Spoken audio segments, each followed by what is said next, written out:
The wisdom of Jesus is Inspirational, astounding, extraordinary, compassionate. Have you ever taken the time to just rest in God's goodness? Hi, I'm Matthew Kelly. Welcome to Radical and Relevant, where we are exploring the enduring wisdom of Jesus' teachings. In today's reading from the 15th chapter of Matthew's Gospel, we hear about Jesus healing vast numbers of people and feeding thousands of people with just a few loaves of bread and fish. Jesus went on from there and passed along the Sea of Galilee, and he went up into the hills and sat down there. And great crowds came to him, bringing with them the lame, the maimed, the blind, the dumb, and many others. And they put them at his feet, and he healed them. So that the throng wondered when they saw the dumb speaking, the maimed whole, the lame walking, and the blind seeing. And they glorified the God of Israel. Then Jesus called his disciples and said to them, I have compassion on the crowd, because they have been with me 3 days now and have nothing to eat. And I'm not willing to send them away hungry, lest they faint on the way. And the disciples said to him, Where are we to get bread enough in the desert to feed so great a crowd? And Jesus said to them, How many loaves have you?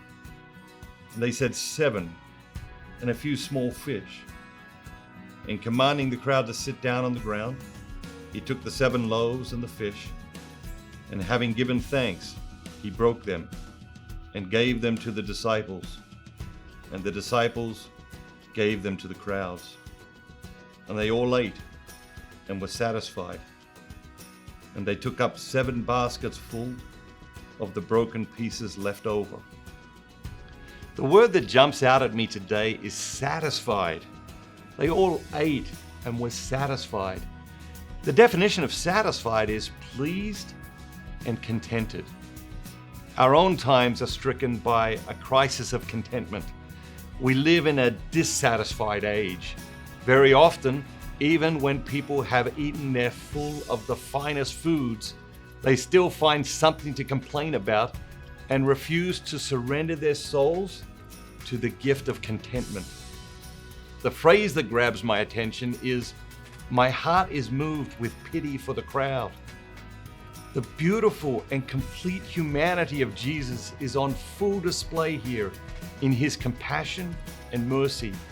It is here in these passages throughout the gospel that we see the birthing of the works of mercy that have been the unique mark of Christians from the very beginning. And the idea that strikes me in this passage is the collective glorification of God that spontaneously emerges from the crowd as they see Jesus healing people and feeding people. Goodness has that effect on people. It causes them to pause and reflect and invites them to praise and glorify God. And so goodness is the virtue today's gospel invites us to adopt more fully. Goodness is often underrated and overlooked, but it is much needed in today's world. The power of simple goodness remains unmatched in a world full of need and longing. It isn't even a word you hear too much anymore. It used to be much more common to hear someone described as a good man or a good woman.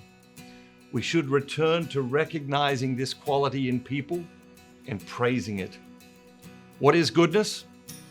Goodness is a form of moral excellence. This explains why it has fallen out of use. In a culture that increasingly believes there is no such thing as morality, moral excellence has no place. Goodness is the quality of being morally virtuous. Those who strive for goodness are motivated by kindness, generosity, and the common good, rather than by a single-minded focus on personal gain. Astonish the world with your goodness. That is a worthy goal. Wherever you go, strive to leave behind a trail of goodness. Take a few minutes today to sit quietly and immerse yourself in the goodness of God. It is only by allowing Him to fill us with His goodness that we can go out into the world and share that goodness with all who cross our paths. The gospel of Jesus Christ is as radical and relevant today as ever before. Go out into the world today and astonish people with your goodness. And remember, don't just be yourself. Be the very best version of yourself. All that God has created you to be. Thank you, ambassadors. You are changing the world. Have a great day. Bye-bye. Simon, come sit. Have a great day.